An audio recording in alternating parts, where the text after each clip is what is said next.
السلام علیکم.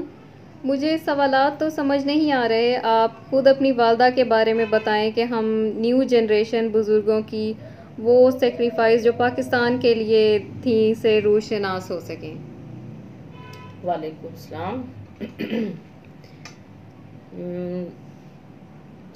میری والدہ سیدہ مختار مجید بخاری جنوبی پنجاب کی واحد خاتون کارکن، خانپور ڈسٹرکٹ رحیم یار خان کے فیمس زمیندار سید عبد المجید شاہ کی بیٹی تھی، اور انہوں نے جو ہے صادق گرلز اسکول بھاولپور سے مڈل کیا. اس وقت وہاں ہائی اسکول نہیں تھا، تو میرے نانا نے مزید تعلیم کے لیے انہیں لاہور بھیجا. وہاں مدرسۃ البنات سے میٹرک کیا، پھر Islamia college Cooper road first year کی طالبہ تھیں، اور اسی دوران جو ہے تحریک پاکستان سٹارٹ ہوئی اور کافی زور پکڑ گئی. میری امی اس وقت ہارڈلی 13-14 سال کی ان کی عمر تھی. فرسٹ ایئر میں پڑھتی تھیں، پری میڈیکل کی اسٹوڈنٹ تھیں، اور اس وقت پھر بیگم سلمہ تصدق حسین، بیگم ممتاز شاہ نواز نے خواتین کو بھی شامل کیا تحریک پاکستان میں. تو پھر اس میں اسٹوڈنٹس نے بھی حصہ لیا. امی کا اس میں ایکٹیو پارٹ تھا، تمام جلوسوں میں شرکت کرنی، بیگم سلمہ تصدق کے ساتھ ساتھ رہیں اور تمام جلوسوں میں شرکت کی. وہ اور ان کے پھوپھیزاد بھائی تھے سید اسد حسین شاہ، وہ گورنمنٹ کالج کے اسٹوڈنٹ تھے اس وقت. انہوں نے یہ دونوں بہن بھائی، یہ بھی ایک اعزاز ہے جنوبی پنجاب کو کہ 2 بہن بھائی جو ہیں وہ جنوبی پنجاب سے تعلق رکھتے ہیں، کارکنان تحریک پاکستان. اور اس دوران جب تحریک نے بہت زور پکڑا اور جو ہے ٹوڈی حکومت نے پھر خواتین کو اریسٹ کیا، کیونکہ خواتین کے جلوس جو تھے وہ کافی یعنی کہ بڑھ گئے تھے اور احتجاج بہت زیادہ بڑھ گیا تھا. تو انہوں نے پھر اریسٹ کیا خواتین کو اور برسٹل جیل میں قید کیا. امی بھی قید ہوئیں، تقریباً 1 منتھ قید رہیں. بیگم سلمہ تصدق بھی قید رہیں، بیگم ممتاز شاہ نواز بھی قید رہیں. اس قید کے دوران ہی بہت خواتین پہ تشدد کیا گیا بہت، اور یعنی وہ ایک مشکل دور تھا جو امی سنایا کرتی تھیں ہمیں سٹوریز یا مختلف انٹرویوز میں. جو جب تک امی زندہ رہیں بھاولپور ریڈیو پر یا جہاں بھی انٹرویوز ہوتے تھے وہ کہانیاں اس وقت کی دہراتی تھیں، اور وہ بہت ڈسٹرب کر دینے والی اور بڑی ہاریبل سٹوریز تھیں. تو چونکہ میری امی دیہات سے بلانگ کرتی تھی، چھوٹی لڑکی تھی، ایک رات انہوں نے اپنی قمیض کا دامن پھاڑا اور اس کا جو ہے گرین دوپٹہ ایک لیڈی کا تھا، اس کا حصہ پھاڑ کے پرچم بنایا، اور برسٹل جیل کے جو صدر دروازے پر ہی بیری کا درخت لگا ہوا تھا اس پر چڑھ کر تو وہ صدر دروازے پہ چڑھ گئیں اور جھنڈا لگا دیا. اس بہت شور مچ گیا، نیچے اتارا گیا. سکھ کانسٹیبل عورتیں تھیں، انہوں نے بہت مارا، بہت تشدد کیا، زنجیروں سے باندھ دیا اسے، یعنی علیحدہ روم میں زنجیروں سے باندھ دیا. اور پھر یہ تھا کہ یہ اپنے اس جو لیڈیز تھیں ان سے علیحدہ جو ہے ایک طرح کی قید. بند ہو گئی ہے ویڈیو. جو سکھ کانسٹیبل خواتین تھیں انہوں نے بہت تشدد کیا، اور اسی تشدد کی وجہ سے کافی عرصہ جو ہے وہ بیمار بھی رہی. اب ایسا ہوا کہ پیچھے یہاں پر میرے نانا کو یہ اطلاع ملی کہ وہ شہید کر دی گئی ہیں. یہاں پر ظاہر ہے کہ پھر وہ ایک سلسلہ تھا، بلکہ جب میری امی واپس پہنچی، کیونکہ یہ رابطے ٹرینوں کے جو ہے کٹ گئے تھے، آمد رفت نہیں تھی، تو یہ پتہ نہیں چل سک رہا تھا. تحریک عروج پر تھی، کچھ یعنی کہ بلوے اس ٹائپ کے تھے، مسلمانوں کو بہت زیادہ خطرہ بھی تھا جان کا، تو یہ واضح نہ ہو سکا، بلکہ زیادہ یہ امید تھی کہ مار دی گئی ہیں۔ تو بلکہ میری جس وقت واپس امی پہنچی تو میرے نانا جو ہے وہ چیلم تک کر چکے تھے، یہ بھی ایک بات تھی۔ اس کے بعد امی بتاتی ہیں کہ جیل سے جب رہائی ملی تو واپس بچیوں کو پہنچانے کا کوئی ذریعہ نہیں تھا، ہاسٹل کی ٹینکی میں جو ہے لڑکیوں کو چھپایا گیا۔ وہ ایک ذہنی اذیت کا ٹائم، اور وہ میرا خیال ہے تمام عمر جو ہے امی نہیں بھول سکی کہ ٹینکی میں ہمیں چھپایا گیا۔ اس بہت کھانے خوراک بہت کم تھی، پانی اتنا کم تھا کہ ہم زبان گیلی کرتے تھے بس، اور بہت حبس تھا۔ رات کو کہیں جو ہے اندھیرے میں باہر نکلتی تھیں، اور وہ بھی ایک علیحدہ ایک سٹوری تھی کہ ساتھ نیچے ایک جلتا ہوا گھر دیکھا، اس میں ایک خاتون بچے کو لے کے بھاگ رہی تھی، اور آخر وہ جو ہے کس اذیت ناک طریقے سے وہ بچے سمیت جل گئی۔ پھر ایک سٹوری سناتی تھی کہ ایک اور گھر جو ہم اوپر سے جھانک رہے تھے، بہت شور ہوا تو وہ تھوڑا سا دیکھا ان لڑکیوں نے نیچے، تو وہ ایک حملہ سکھوں نے کیا ایک گھر پر، اور اس ایک بچہ جو ہے مرغیوں کے دڑبے میں جا چھپا، اس کو بھی انہوں نے نکالا اور پیٹ میں اس کے گھونپ کے نا خنجر، تو اسے جھنڈے کی طرح کھڑا کیا کہ اے پاکستان دا جھنڈا ہے۔ تو یہ تمام اذیت ناک سٹوریز۔ اس کے بعد پھر جو ہے واپس تو آ نہیں سکیں چونکہ ذریعہ نہیں تھا واپسی کا، تو جو اس کے قید سے پاکستان بن گیا، اس کے بعد انہوں نے جو ہے جو ہے کیمپوں میں کام کیا، جو واگا پہ کیمپ رضاکاروں کے طور پہ، پھر وہ امی نے کیمپوں میں کام کیا۔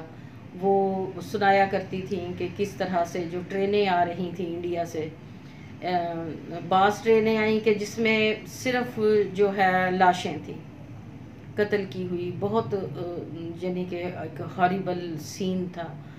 کچھ ٹرینیں ایسی آئیں کہ جس میں عورتوں کے بے لباس عورتیں تھیں۔ پھر بتاتی تھیں کہ ایک 9 لکھا مشہور تھا آدمی دولت مند، تو اس کی ماں کو ریسیو کیا تھا امی وغیرہ نے، تو اس نے قمیض نہیں پہنی ہوئی تھی۔ تو اس طرح کی سٹوریز تھیں۔ نوجوان بچیاں، کوئی رضاکاروں میں بھی کوئی داڑھی والا جوان نظر آ جاتا تو چیخنے لگ جاتی تھی، یعنی وہ اس حد تک ذہنی ٹارچر کا شکار تھیں۔ یہ سب سیکریفائسز ہیں پاکستان کے لیے، جو خواتین کے حوالے سے زیادہ اس لیے گنا جاتا ہے کہ مرد کو تو یہ ہے نا کہ بھی جان کا خطرہ ہے، مار دیا گیا، یہ اتنا مشکل نہیں ہوتا۔ یہاں تک بھی تھا کہ ایک فیملی آئی تھی، اس میں پاگل تھا ایک آدمی، تو وہ پتہ چلا کہ اس نے 3 اپنی بچیاں جو ہیں نا کنویں میں خود دھکا دے دی، اور خود پھر ظاہر ہے اس نے پاگل ہونا تھا، جوان بچیاں تھیں اس کی، اور اسے جو ہے اس طرح یہ سٹوریز بھی ہیں۔ تو آج جو ینگ جنریشن ہے وہ اس کا اندازہ بھی نہیں کر سکتی، اور خدا کرے کبھی اس کا اندازہ نہ ہو کہ کس طرح کی مصائب کا جو ہے لوگوں کو سامنا کرنا پڑا۔ آج ہم ایک ہفتے کے لیے گھر بند کر کے کہیں جائیں تو کتنا فرق پڑتا ہے۔ تو وہ لیڈیز یعنی کہ اس طرح سے بے سر و سامانی میں آنا، زیرو سے یہ تمام گھر سٹارٹ ہوئے، اور یہ ظاہر ہے بہت بہت مشکل دور تھا۔ یہ تمام قربانیاں ہیں اس وطن کے لیے، لیکن آگے یہ ہوا کہ انہوں نے پھر واپس آ گئیں، آگے ایجوکیشن کے لیے کام شروع کیا۔ خانپور چھوٹا سا سٹی تھا، پہلا لیڈیز کا سکول ہی میرے نانا نے بنایا تھا، تو امی سے بھی بڑی عمر کی خواتین امی کی شاگرد ہوتی تھیں، تو ہمیں حیرت ہوتی تھی کہ یہ بھی آپ کی شاگرد ہے، یہ بھی انہوں نے کہنا آپا جی آپا جی۔ تو امی بتاتی تھی کہ ہم یہ میرڈ خواتین تھیں، اور ہم انہیں گھروں سے نکال کے لائے تھے کہ تم پڑھو، تو اس طرح اس کے بعد پہلا اسکول لیڈیز کا نانا نے بنایا، اور چونکہ نانا کی ہی بیٹیاں پڑھی ہوئی تھیں، بھتیجیاں پڑھی ہوئی تھیں، تو ٹیچر اس طرح ایجوکیشن کے لیے کام کیا. میں نے سوشل ورک بہت کیا، لیکن ان کی جوانی میں ہی ایک طرح سے ڈیتھ ہو گئی تھی.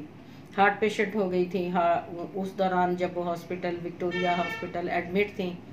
جنرل ضیاء الحق کا دور تھا، تو جنرل صاحب کے سیکرٹری نے فون کیا، میں چھوٹی تھی، مجھے بھیجا گیا کہ امی نے کہا کہ اگر کچھ پیشکش یا کچھ کریں تم انکار کر دینا. ان کے اپنے تحفظات تھے. وہ کہتی تھی کہ ہم نے پاکستان اس لیے نہیں بنایا تھا، یہ اتنی سیکریفائسز اس لیے نہیں ہوئی تھیں.